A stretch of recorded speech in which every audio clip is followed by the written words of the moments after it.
see you. You've surfaced. I'm so happy to see you. And I'm sure many folks are happy to see you as well. Well, That said, Susan, at the museum, again, we are, you know, promoting and keeping the history of graffiti going. And of course, you were an important part of that in the 90s with technology. And so we want to jump into your story. But before we do, I just want to turn the camera around as I normally do to just read your bio really quick and share that with everyone. Give me a second. I'd like to point out that I'm not Lady Pink. I think we can put that to rest. Was that a question? That was The assumption, right? Okay. A frequent assumption, yes. So let's talk about art crimes. Well, you, Susan Farrell, is a US-based artist, designer, photographer, and researcher who founded Art Crimes, an international graffiti art archive that thousands of people have contributed to. Established in 1994, Art Crimes was the third art website and among the first 10,000 websites made. Holy cow. That's right. How far we have come. And it's a whole different world now. Yeah, so we're going to dive into this discussion because we met early on in the tech game, and it was really exciting. It was a really exciting time and really primitive. So if we look at this one image that I have here on the screen, if you guys could see it, you'll see this is sort of what the website looked like in the beginning. That's actually an early but not a beginning picture. This was Netscape, and Netscape wasn't invented before when Art Crimes started. It was actually only visible on Mosaic, which was the one GUI browser we had. Right. And the backgrounds were all gray because you couldn't color your background. And this screenshot you see right here is like the first kind of table layout that was possible. So we had colored links, we had images, and we had a layout. But the first one was all gray, and it was all in a vertical line with thumbnails. So Susan, I want to know how you came into this. You know, first of all, give me some of your background, which is, because you're kind of like the unlikely character to kind of be a kind of graffiti celebrity hero advocate. Yeah, it's weird. I've always been an artist. I'm a painter, a brush painter, very crafty, did a lot of needlework, a lot of sculpture, pottery, and things like that. And I'm also a text writer. And I was working in desktop publishing at Georgia Tech Research Institute. And Georgia Tech was on what was called the backbone of the internet, which was the only part of the internet that was really turned on back then. And it ran between scientific outposts and universities only. So the only people who could see anything on the internet were people who were involved in universities, employed at universities, or scientists of some kind. So as part of my work, I was publishing things in a system called Gopher, doing what was called then electronic publishing. And so I was publishing scientific work and I was also kind of paying attention to what was going on the network because it's fascinating. And so I learned about the World Wide Web almost as soon as it was invented. And back then you couldn't have pictures on it, just text. So I made a text website that was resources for teachers.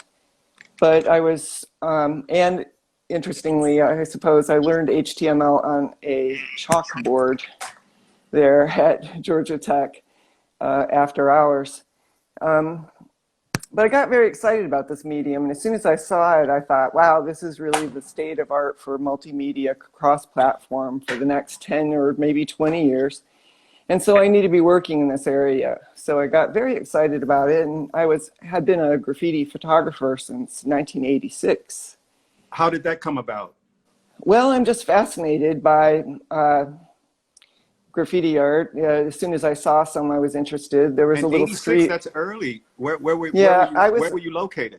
I was in Atlanta, and so we had what we still call street art on the walls, but some graffiti writers came from New York apparently and started painting trains there, and freight trains, and also some walls. And I was a pedestrian, so I walked by these walls on my way to school in Midtown, and I got really excited when I saw the work, and I started taking photos of it. And then when I realized it was changing every night, I got obsessed. I thought, wow, nobody's keeping a record of this because cameras are so expensive. It costs like 25 cents per photo by the time you got the film and the development done, printing. So most people didn't take photos, and most people didn't have cameras, or if they did, they were really tiny little things. And development was hard, so you would only take one photo of each thing back then. So that's how I got started. I took a bunch of photos, and I had maybe, I don't know, 150 or a couple hundred photos when the web happened. And I thought, wow, this would be something that I could bring to the web, because back then we were thinking about the internet as a place, a new kind of civilization, a kind of world society. And everybody was asking everybody else, well, what can we bring? What can we bring to the net that will help create a civilization here, that will help things that couldn't happen otherwise? And so I started thinking, well, how could I get a nice international collaborative project going? And I thought, wow, every photographer I've shown my photos to said, oh yeah, I've got some photos of graffiti and I don't know what to do with them. And I thought, and every art historian I showed my photos to said, we can't really study that. It's primitive art. Right. It's ephemeral. There's not any place where you can go find a whole bunch of it to study or say anything about it. So, shrug. And I thought, I could probably solve that problem. And I felt very strongly that this art form deserved recognition, and that the artists deserve recognition, and that if I could just show my photos to people, they would all understand that. And how was it? That was what I tried to do. When you started implementing it, was the community receptive to it? It was just nuts. So what happened was I published, and back then there were no search engines, so you couldn't find a website unless you saw it on a list somewhere. Right. The lists were being published every day on Usenet News in a news group. And so every day, everyone who wanted to could go look at all of the new websites. Can you imagine that? Yeah. For the whole first year, we could do that. And so I announced my website there, and the writers online, including Brett, contacted me. And they said, hey, we're hanging out in alt.graffiti on Usenet. Yes. And what are you doing? And I said, I have no idea. And they said, well, how can you publish our 10,000 photos? We were just going to make an FTP site. And I said, well, let me see what I can do. And I had one of the very first color scanners. It was an Apple Color one. It cost $1,000. Yeah, they were very expensive back then. And so for the first couple of years of this website, people would literally airmail me photos from all over the world and prints, and then I would scan them, and then I would have to mail them back, because the photos were so precious, and there was just no way to send them across the internet or get them scanned locally for most people. So it was completely different. It was a challenging time. If you look at the oldest photos on our crimes, you'll notice they're really small, and they're kind of dark. Yeah. and they're really tiny files. And we did that on purpose because people in Italy kept contacting us saying, we can't see your web page. It takes 5 minutes to load one page with Right. 10 thumbnails on it because our Right. phone system sucks. And so for years and years and years, that kept happening one country at a time. They would get online, they would go, this takes too long. We can't wait that long. You got to Right. do something about this. And so What? Brett and I optimized for low bandwidth. Yeah, and on that note, I mean, again, you've kept it since it's a precursor to Google, right? Who kept a very optimized front end, and makes it very easily searchable. One of the things too, I think you and I were at this kind of, me and Kel were also thinking along the same lines about how do we put power to give power to the artists to be publishers.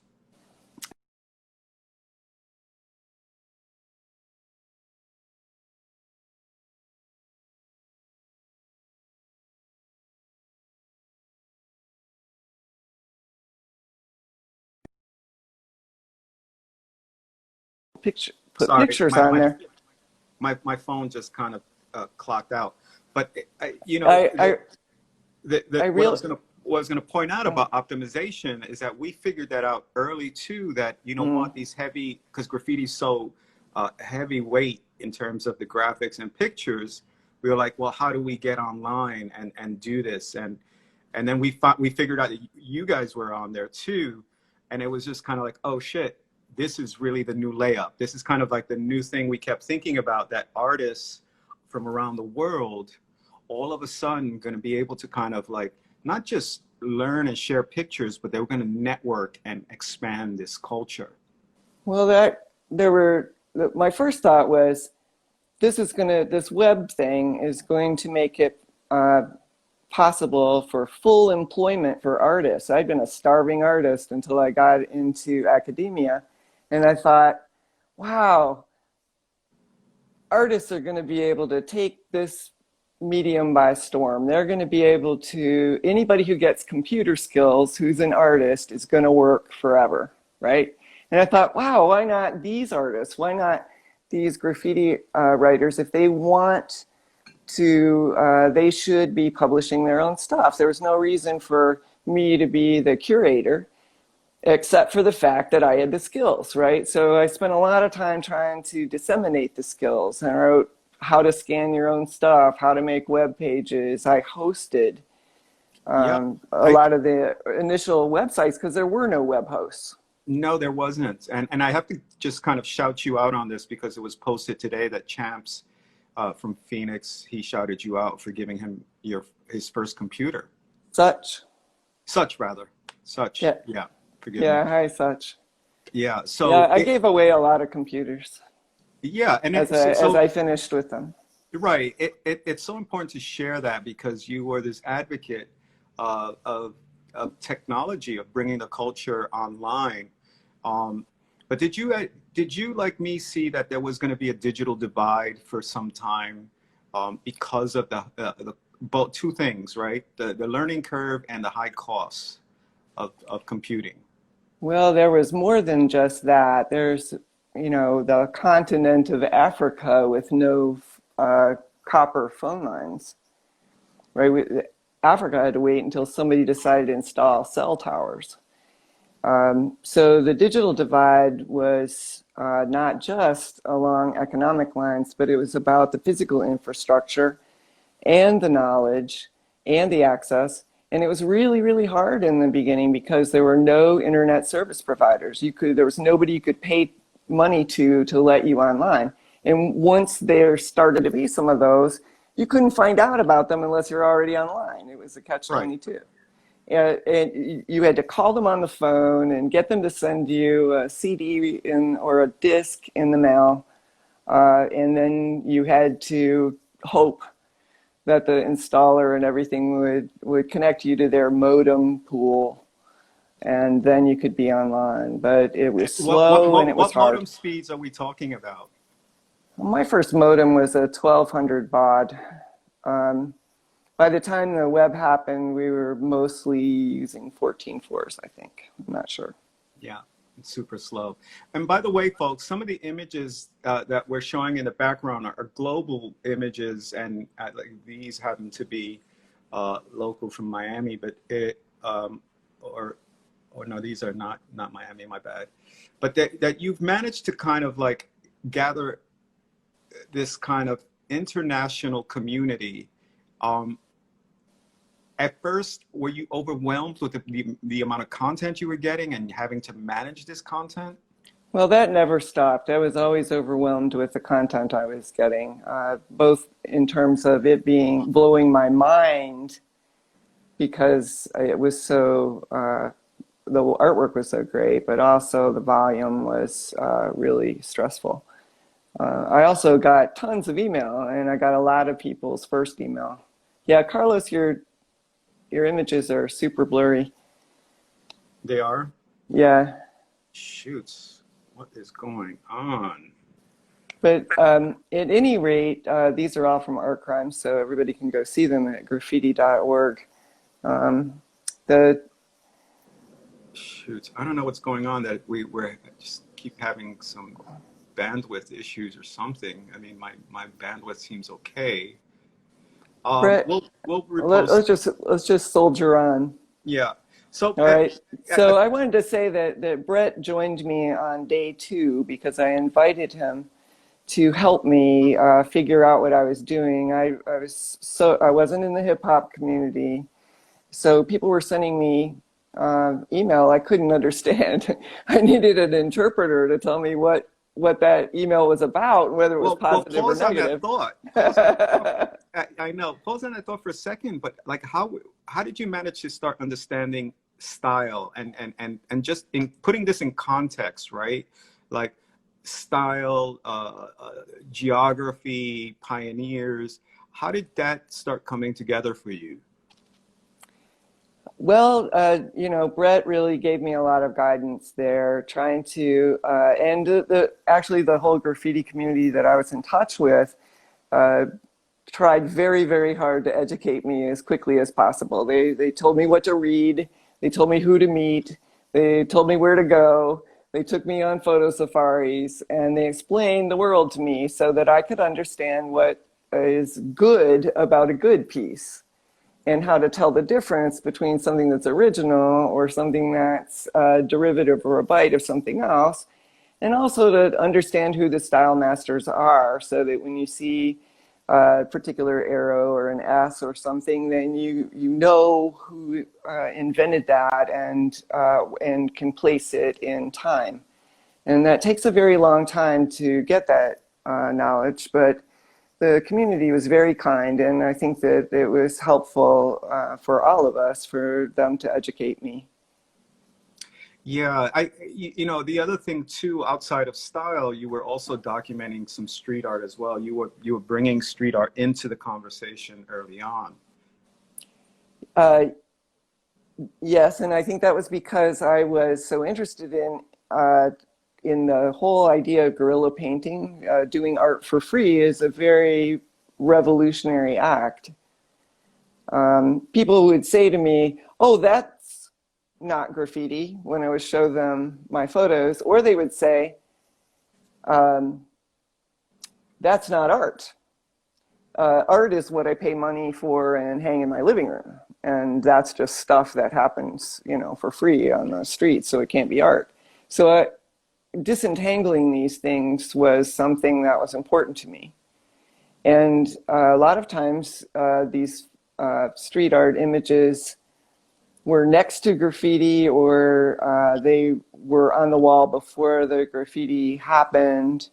And there were some precursors to graffiti in some ways.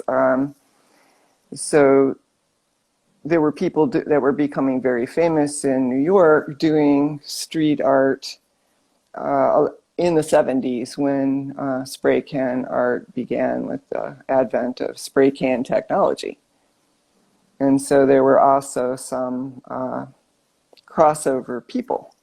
So in terms of what you were accepting, there was no how do I put it?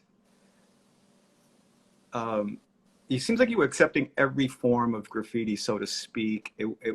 You know, how carefully curated was it, or were you just very, you know, democratic about the whole site?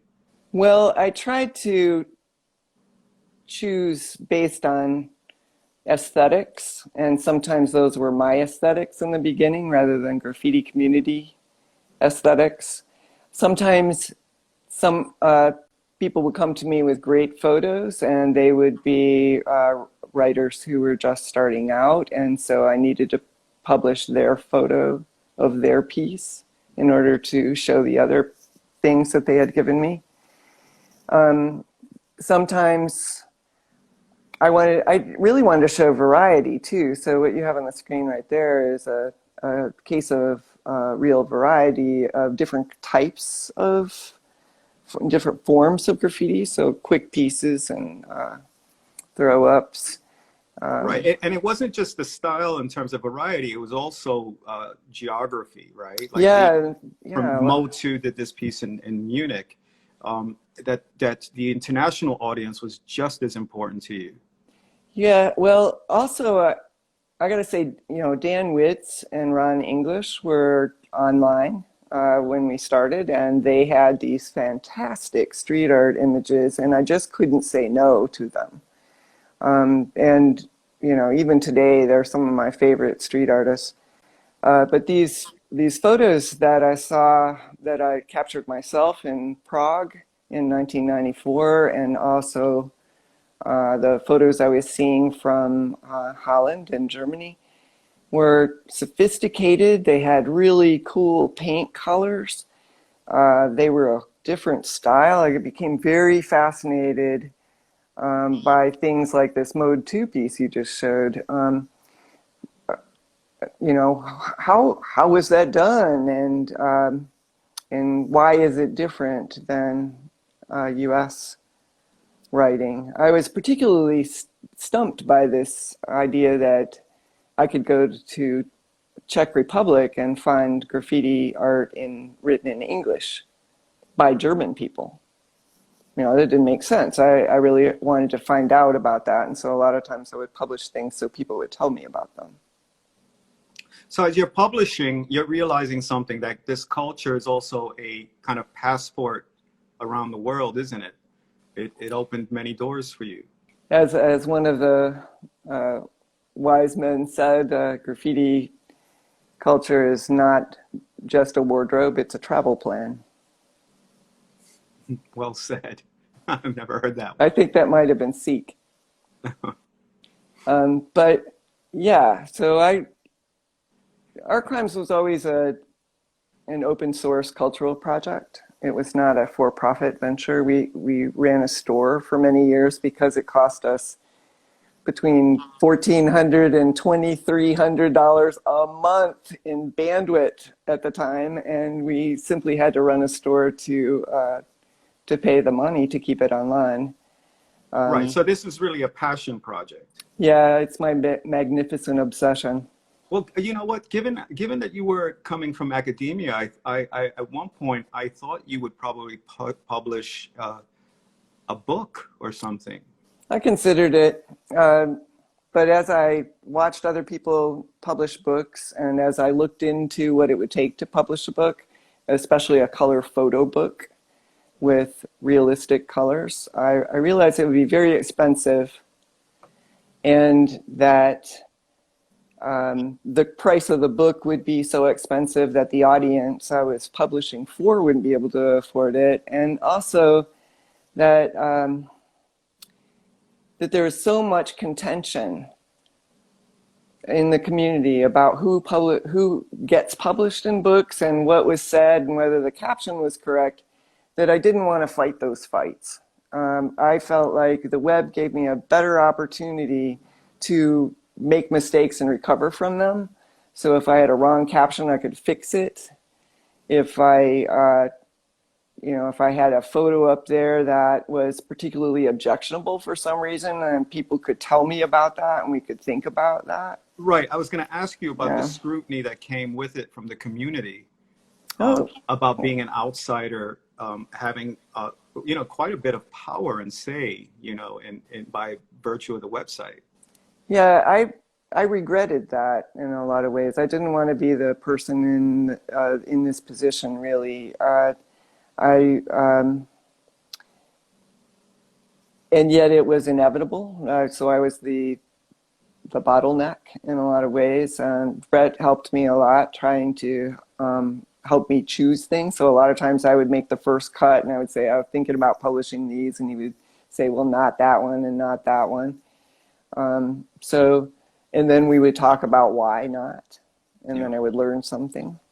So we collaborated pretty hard on the curation, but everything was contentious. So people were constantly writing in and complaining about what we did. And a lot of times it was along the lines of, "You published so-and-so and their Right. work sucks, and here's Right. mine, and you need to publish or it." something like this, right? You published the Berlin Wall, and that's not graffiti, so to speak, right? But it is art, and it's an important part of German street culture. I felt like I had to publish the Berlin Wall photos because people demanded that. They said, "We can't believe that you don't have the Berlin Wall on there. It's some of the most important graffiti ever done."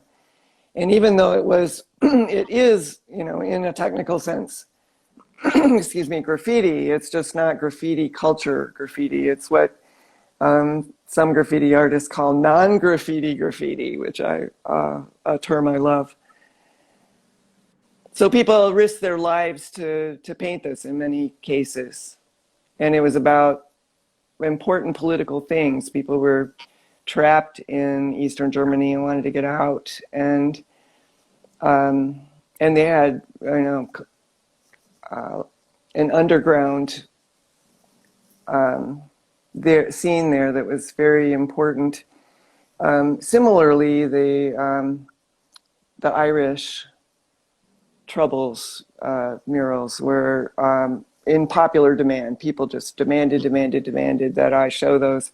Eventually, I showed a few, and then people complained endlessly that I showed them. Yeah, because So the Berliners, the Berliners, this is some of the work out of Germany and Munich and Berlin. I mean, these guys were real style aficionados. After New York, Berlin really just blew up the spot. Yeah, the Germans really have a lot of skills. They've had a lot of skills for a long time, and culturally they tend to be perfectionists, and so they were always leveling up there. And I think when people in other countries saw the German work, they got busy because they had new contenders, and they really had to change what they were doing and in order to compete. Yes. Before the web, there was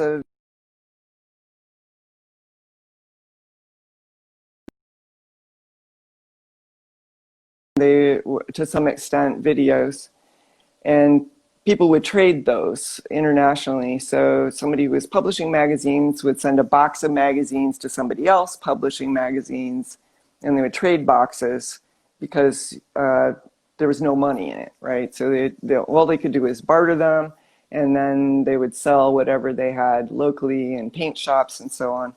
And so it was months or years between the time when a piece was painted and then it was published, and then you could see it in a magazine somewhere. And these were very limited edition. Let me ask you something. Given that you were publishing these works online, and cumulatively, again, there's an archive of evidence, right, of something going on. What was kind of the legal blowback, if any, about publishing graffiti and kind of promoting it? Well, it was terrifying. I used the space that I had for free at Georgia Tech, again, because it was on the backbone. And immediately we started to get angry mail from graffiti vigilantes who turned out to be buffers. Apparently, a lot of buffers are vigilantes as well. And they would send death threats. They would try to find out where we lived. They would try to get us fired. They eventually got our crimes kicked off Georgia Tech's server, but luckily we had a secondary server. And once we realized that that censorship was a big danger for our work, we attracted some, hacker type technologists to help us be sysadmins, to help mirror the website, make copies of it in other countries. And so we had a mirror site in Poland, we had one in Australia, we had one in Scotland. And these sites just sat there being safe. And so that meant that it was, from that moment on, it was almost impossible to eradicate art crimes from the net because they could seize our server or kick our butts offline. Under what law, though? There weren't any real laws that applied. But what they threatened us with was conspiracy to promote criminal behavior or publish evidence of crimes, things like that. So they were just made up charges, but they sound bad, right? And so one of these vigilantes called up the president of Georgia Tech and told him that I was promoting criminal behavior and I should be fired and they should pull it off their server immediately. And presidents. How did Georgia Tech respond to that? Well, they immediately pulled the site because I wasn't a student there anymore, and they felt like there was no reason to defend the site. But the people in the IT department were very unhappy about this because they're free speech advocates, and they felt that it was totally unfair. Yeah, so it is very hard to understand in today's environment, but the idea then was that, from the vigilantes, was that graffiti was a dangerous, contagious idea. And they felt that if they could knock us offline, then it wouldn't spread. And that if they didn't, that it would just take over the whole world. And so those were the battle lines. And it did. One of the things, I pulled this trickster picture for a reason, because it was in the Italian section in Florence, and it shows the migration, right? That the importance of the site creating a network alliance globally, where writers can connect with one another. Yes, and that was very confusing for a person trying to keep track of regional styles because everybody traveled. But we saw a lot of that happen as a direct result of art crimes. So, for instance, I published the first photos from Latvia and the first photos from Lithuania on the same month. And those guys wrote to me and they said, put us in touch. We're actually countries right next door. We'll go paint with those guys. And sure enough, they did. And there was a lot of that where people said, oh, I saw this work. I want to get in touch with this writer. I want to paint with him or her. And we would make those connections for people. Right. And it's interesting because these early pictures of Russia, St. Petersburg, this set, and this out of Moscow, of all places, right? This is how far reaching it was, even back then. And I was in Russia recently and went to judge a style battle. And my goodness, that just leaps and bounds from this place. Incredibly sophisticated Russian work now. And I would like to say something about these. So what would happen when a new country came online at Art Crimes is that some kid who's a computer nerd would send me some photos because they had the skills, they had the net connection. And a lot of times these were relatively new writers, or they were random people who had random photos. And I would publish a page or so of those because I wanted to show that something was going on in St. Petersburg or wherever. And then what would happen is some OG from that city would write to me online and go, "Why did you publish those toys? Here are some good photos, publish the good photos." So it actually helped bootstrap the good photos to publish the unsophisticated work first.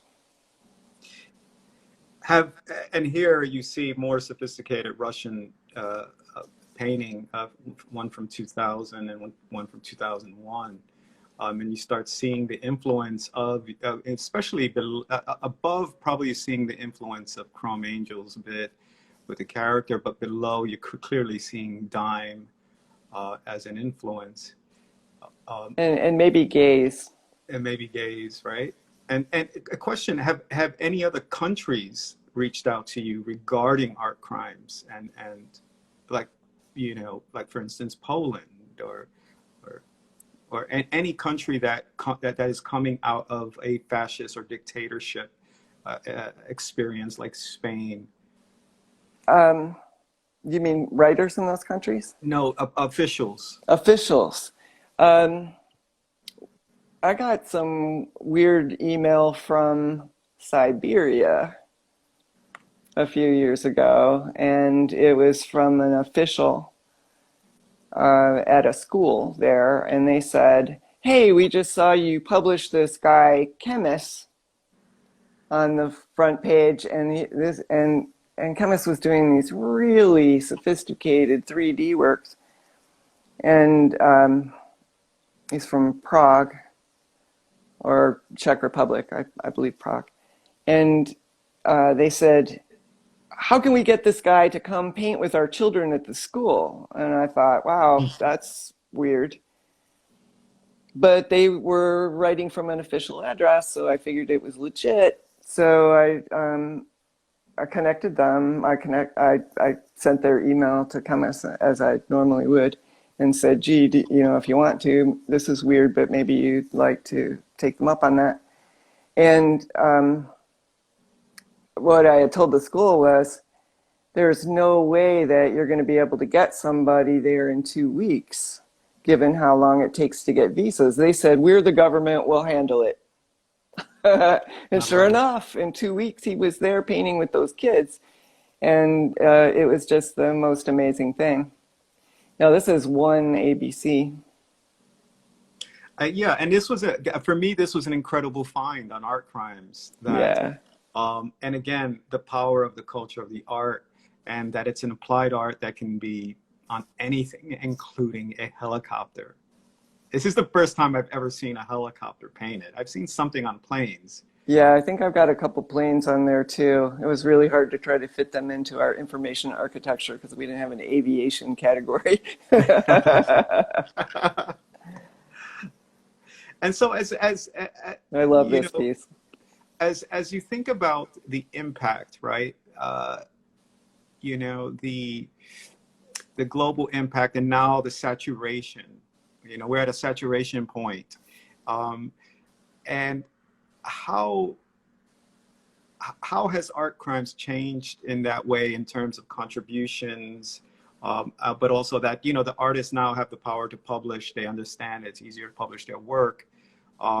In terms of the traction that you have now? Well, two things about that. One is the value of having a curator between you and the world is that you're not revealing your IP address.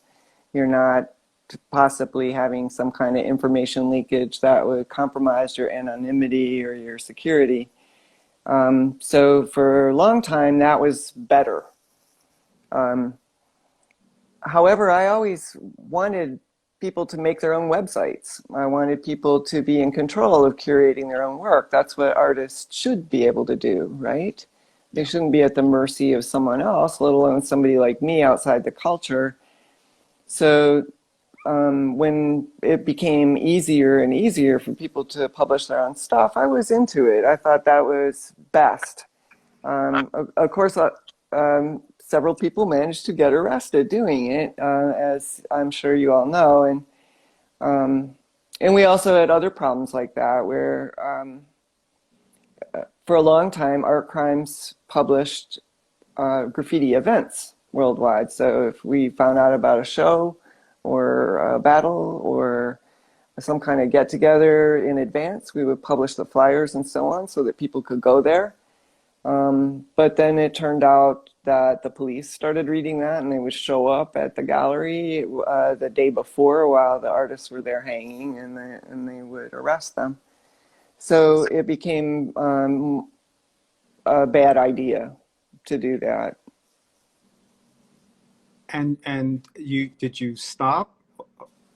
No, what happened was the curators of the shows and the people organizing those shows just decided they would publish closer and closer to the date. So we would get things the day of the opening or the day after the opening instead of a week in advance or a month in advance.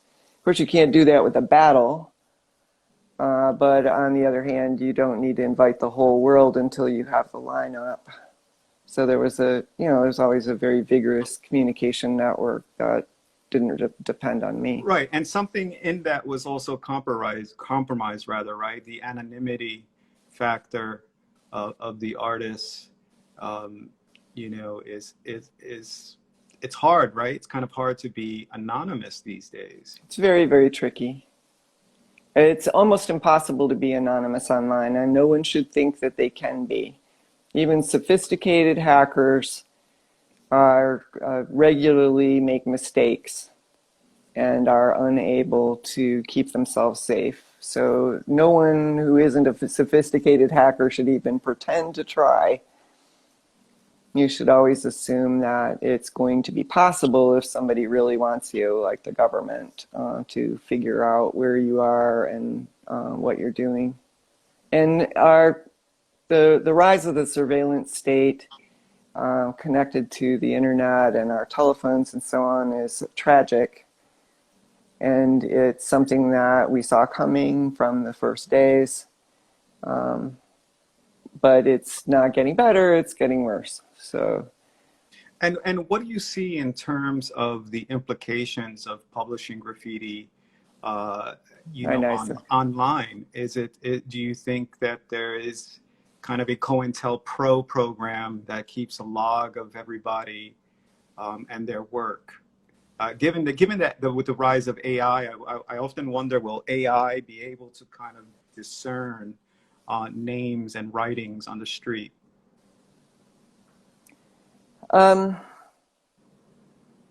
don't know what the state of the art is of graffiti eradication community. I've often joked that I must be on NSA whitelist for people who can talk about bombing trains online, and it's not dangerous. So I think that that it's really easy to troll through the entire internet if you're the NSA or another country's top security agency, and to do keyword searches, and they may be capturing all of the conversations on phones and everything else. That's a lot of data. It's pretty hard to troll through that for anything specific. So in some ways, we have the protective coloration of billions of individuals talking, but on the other hand, if you're doing something like talking about bombing trains, you're going to attract a certain element of interest that you don't want. So it just depends. It depends on what you're doing and who wants you, how bad your situation is. It's becoming more concerning because as writers become more international and travel, when you enter a country and say you're an artist, they already start looking up for your Instagram account and see what kind of artist you are.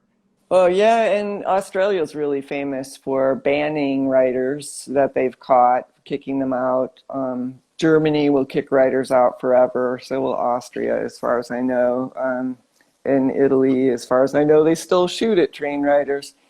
So if they catch you, you're not from there, they throw you out and they blacklist your passport and you can't get back in, maybe ever, or maybe for 10 years or something like that. It depends. when we But you think should about definitely not do a piece on a train and then post it on your Instagram on your way to the airport. yes, we've all heard that story. No, but it's interesting because the intersection between graffiti and technology is a really fascinating one. On the one hand, the things that we're talking about, right? The freedom to publish, the freedom to network, the ability to gain technical skills and professional skills, uh, and of course, e-commerce now. That's all fantastic, right? But there is this little part of it that is of concern to all of us, right? Privacy, right? And accessibility for some, because there's still a lot of the world that isn't connected to the internet, and that, um, uh, we, I think I personally I find it very interesting in terms of when I started engaging with the internet, thinking so like optimistically and naively about this, but it was coming from an angle of at first it was about the graffiti culture, but then it was about the culture at large, right? About digital literacy and advocacy, so that we could be part of this emerging economy. Yes.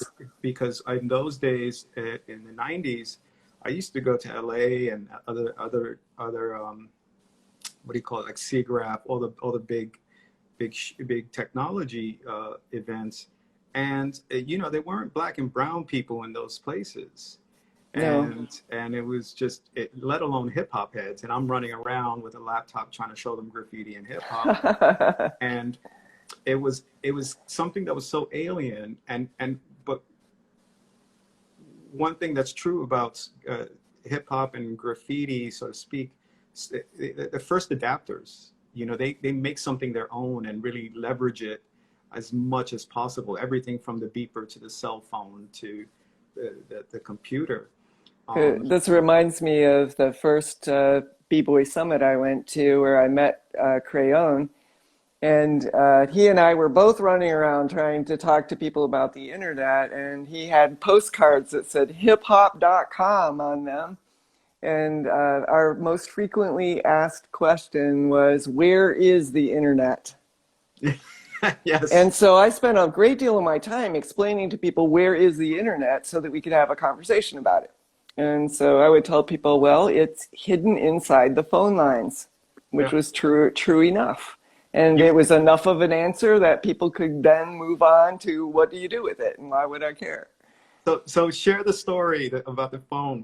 I was having a laugh with Oh, yeah. So the first time I met Carlos, I think, was in San Francisco. He was came in with a clothing company to do some business, and I was running around with them in some black, dangerous looking SUV all day. And at some point, I needed to make a phone call, and I said that. And Carlos handed me his cell phone, and I'd never touched one before, and I had no idea how to make a phone call on it. And he had to show me how to make it go.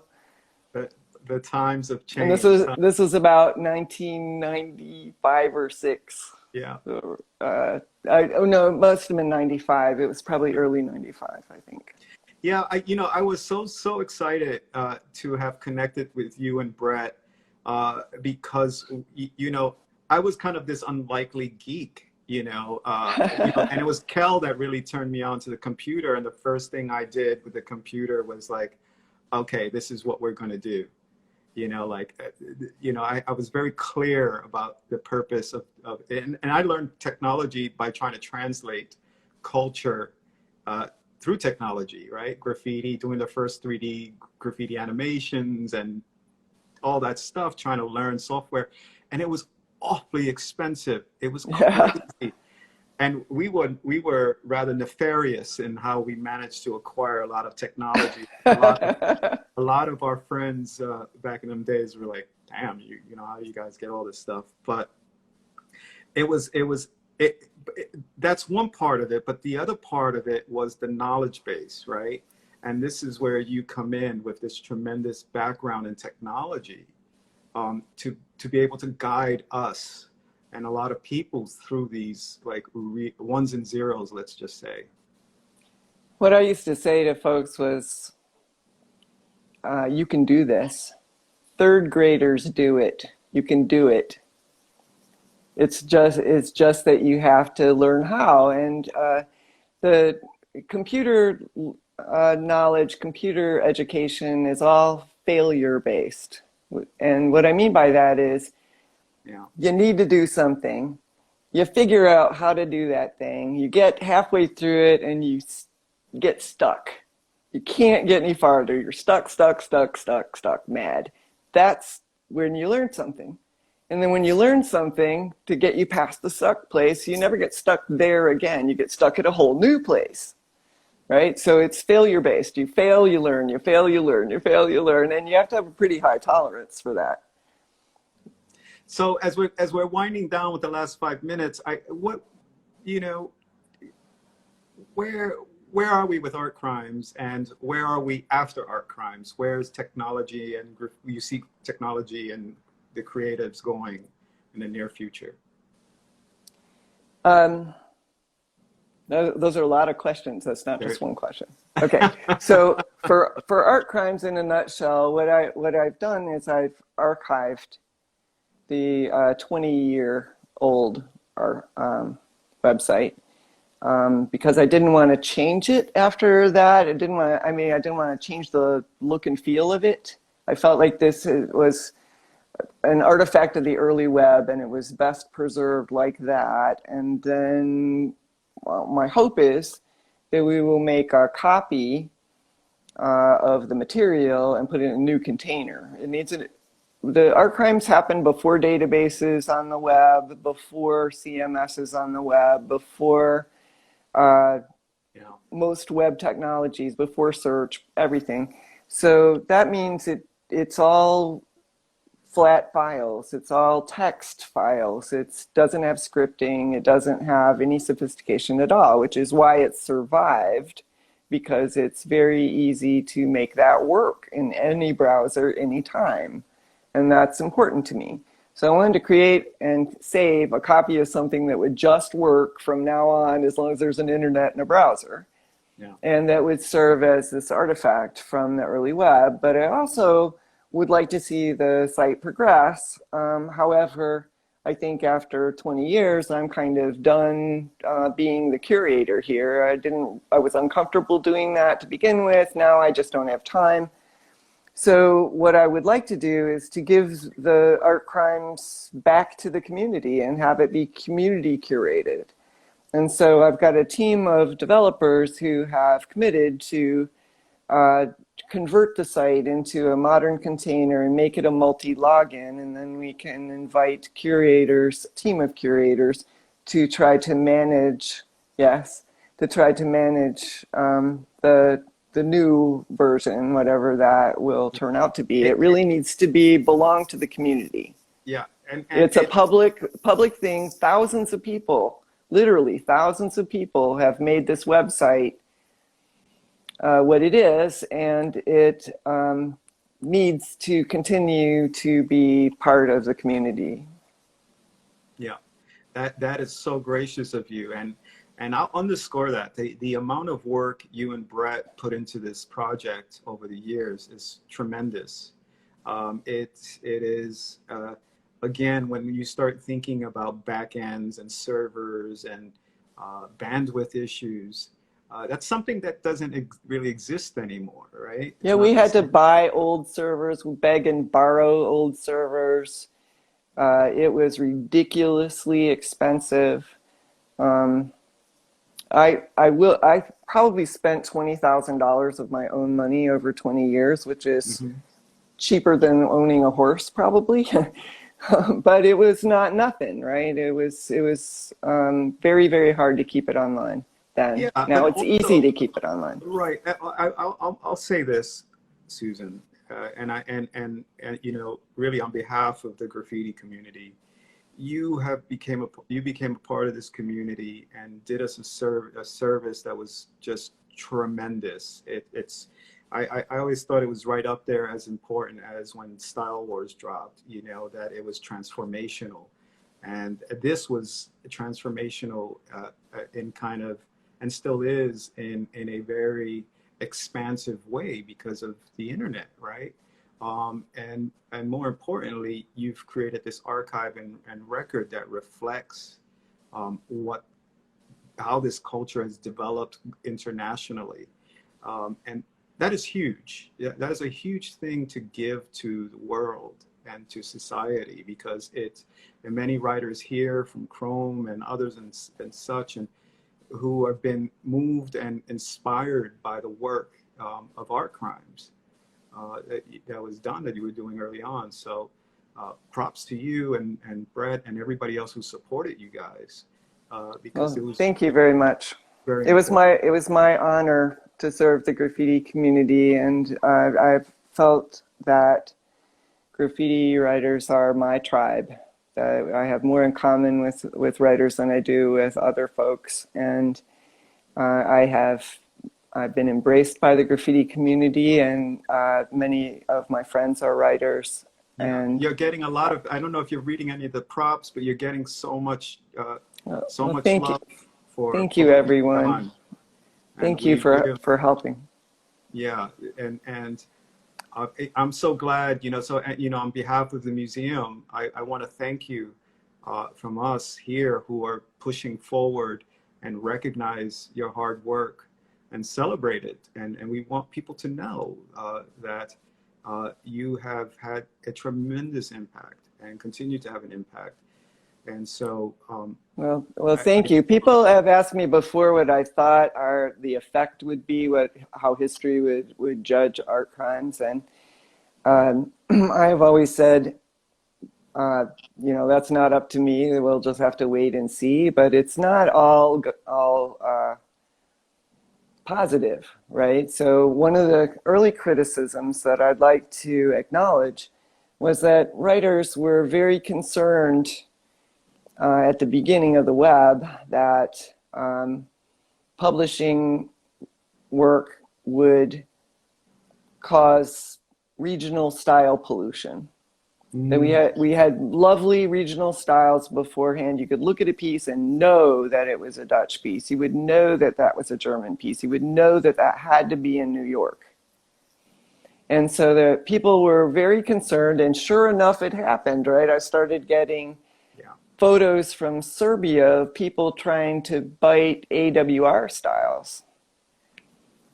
yeah, You know, yeah, and that, you know, that was just normal. That just happened. People would they would, instead of trying to develop their own style, they would look on the internet, they would find a really wicked looking style from the US, and then they would try to copy it, and they would learn by trying to copy, which is the way everyone learns to paint.